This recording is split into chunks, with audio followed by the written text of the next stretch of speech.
Olá, pessoal. Eu sou Rubens Weinstein, sou neurologista da infância e adolescência e vim aqui conversar com vocês a respeito desse mês de conscientização do transtorno do espectro autista.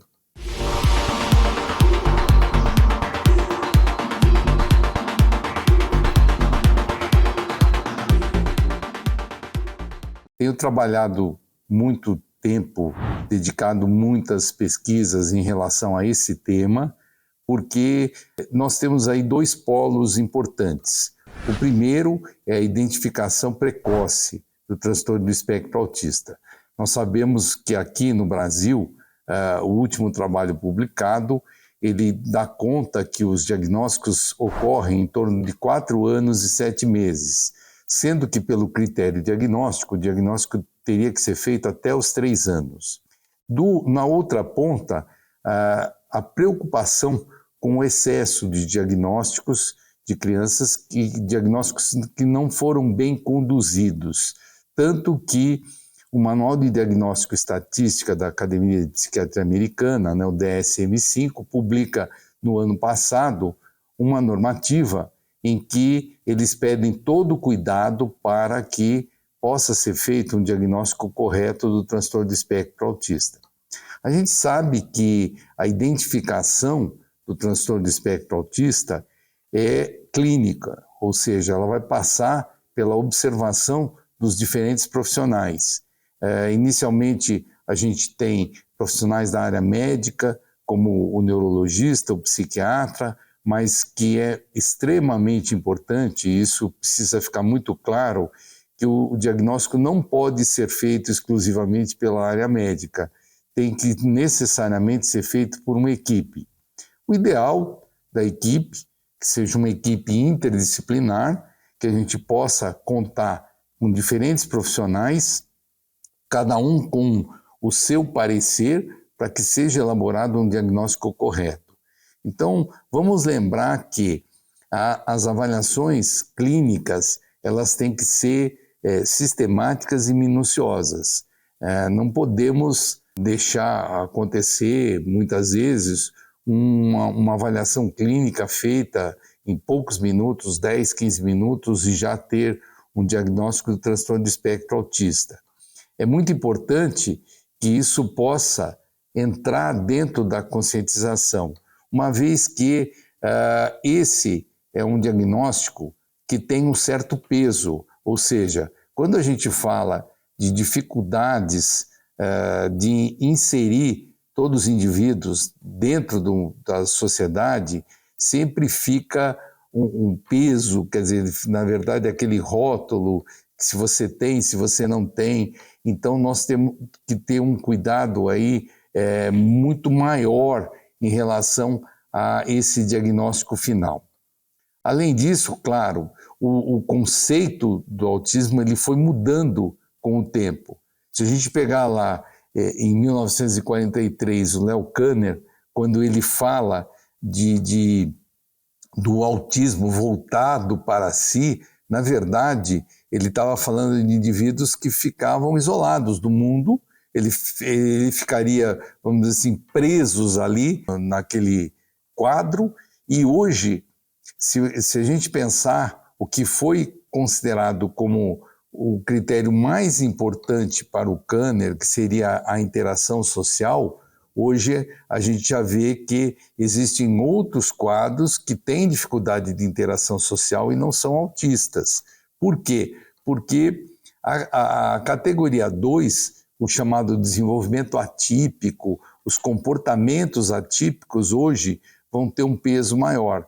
Na verdade, então, se a gente pensar nos rituais, se a gente pensar na questão, por exemplo, de problemas sensoriais, que são comportamentos diferentes dentro do desenvolvimento da criança, eles acabam tendo um peso maior.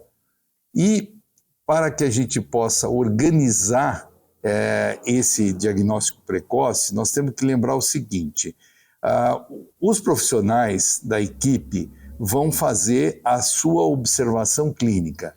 Eles vão olhar, então, quando existe a suspeita, e vão traçar alguns protocolos em relação a isso. Agora, a partir daí, muitas vezes ocorre uma dúvida. Será que eu estou diante de um quadro de espectro autista mesmo ou não? Então, nós lançamos mão das chamadas escalas de desenvolvimento. São escalas que são direcionadas para o diagnóstico e para o acompanhamento do transtorno do espectro autista. Essas escalas habitualmente são aplicadas pelos psicólogos, pelos terapeutas ocupacionais, eventualmente fonoaudiólogos e outros profissionais da área da saúde que tenham expertise na aplicação das escalas, de tal forma a dirimir qualquer dúvida, tirar qualquer dúvida em relação a esse diagnóstico. A partir daí, firmado o diagnóstico do espectro, eu tenho também um outro campo de estudo que seria a genética. Então, a genética, ela hoje vem com muita força em relação à confirmação do diagnóstico e, obviamente, o que a gente chama de aconselhamento genético. Isso eu acho que é um ponto que tem que ser extremamente discutido exatamente nesse mês que a gente está falando de conscientização. Por quê? Porque nós temos tido vários casos numa mesma família. Então não basta simplesmente fazer um aconselhamento genético, orientar pai e mãe. Porque muitas vezes o pai e a mãe não pretendem ter mais filhos, então o aconselhamento genético para eles não caberia na sua totalidade. Porém, todos os outros familiares, eles vão estar envolvidos. Então, o que a gente tem observado hoje como eu falei para vocês, vários casos numa família e que não foi orientada adequadamente em relação ao risco do aparecimento do transtorno do espectro autista. Na sequência, nós pensamos sempre nos encaminhamentos. Então, hoje, o que nós batalhamos? Eu estava, por coincidência, hoje numa reunião dentro da Faculdade de Medicina do ABC, onde eu sou professor assistente lá de neurologia, falando sobre o projeto da Casa do Autista em Santo André. Então, um projeto que pretende acolher para o acompanhamento, para o tratamento dessas crianças pela prefeitura, pelo serviço público. Isso é muito importante porque essas crianças vão precisar de todo um apoio, de todo um grupo de técnicos, de terapeutas que vão acompanhá-las, além da inserção dentro do sistema educacional. Hoje, os avanços em relação ao desenrolar aí do transtorno são grandes, a ponto de que muitas crianças estão totalmente inseridas dentro da comunidade, sem nenhum tipo de problema que a gente possa ter. Então, o trabalhar com essas crianças, inicialmente num diagnóstico precoce, o mais rápido possível, pensando em termos da plasticidade cerebral, e aí, com certeza, a mudança nessa alteração do desenvolvimento faz com que o sucesso desse acompanhamento seja muito maior ali na frente. Lembrando que, além da presença da criança num ambiente terapêutico, ela também precisa estar inserida em todos os outros ambientes, como especialmente a escola. Então, na verdade, quando a gente pensa assim, para quem que nós vamos direcionar uma fala, vamos direcionar aí uma discussão para a sociedade toda, porque a sociedade toda precisa trabalhar em termos do transtorno do espectro autista. Nós temos aí a escola como um elemento importante, nós temos aí todas as clínicas especializadas no tratamento do autismo e a gente tem a inserção no mercado de trabalho também. Então, vejam, são vários desafios que nós teremos que cumprir aí, teremos que lutar a partir daí para poder ter um atendimento adequado. Nós estamos falando aqui numa cidade, numa metrópole grande, Toda vez que nós discutimos, a gente pensa assim, puxa vida, nós estamos num centro grande que tem vários recursos e que nós podemos lançar mão desses recursos. Agora, quando pensamos em Brasil, temos que necessariamente pensar em comunidades mais distantes que não têm tantos recursos.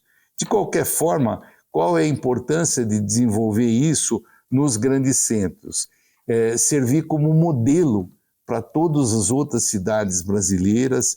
É muito importante que a gente possa difundir essas ideias, difundir esses programas, para que todos tenham acesso e melhorar, com certeza, não só esse diagnóstico sendo mais precoce, mas também todo o atendimento posterior.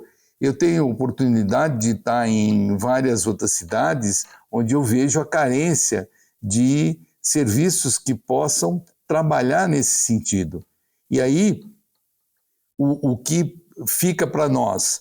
Precisamos sim criar um modelo brasileiro, um modelo de atendimento dentro do Brasil e difundir isso em todas as cidades. Então vejam, por que é importante um mês de conscientização, um mês em que vai se falar sobre isso, porque realmente toda a nossa população precisa, não só a população técnica, mas toda a população precisa entender o transtorno do espectro autista e, obviamente, com isso, nós vamos ter um espaço que é o espaço que o autista precisa.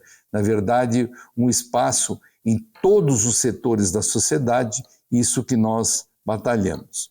Bom, eu vou convidar vocês a participar ativamente aí. Nós estamos aí abrindo todos os canais, a Associação Paulista de Medicina, aqui São Bernardo de Diadema, começa com esse programa. A Faculdade de Medicina do ABC, dentro da sua estrutura, já tem um atendimento especializado para o autismo, e com isso nós vamos estar de braços abertos aí recebendo todos que queiram participar dessa causa, lutar por essa causa e com certeza colher os frutos disso. Muito obrigado por vocês, pela atenção, e ficaremos à disposição.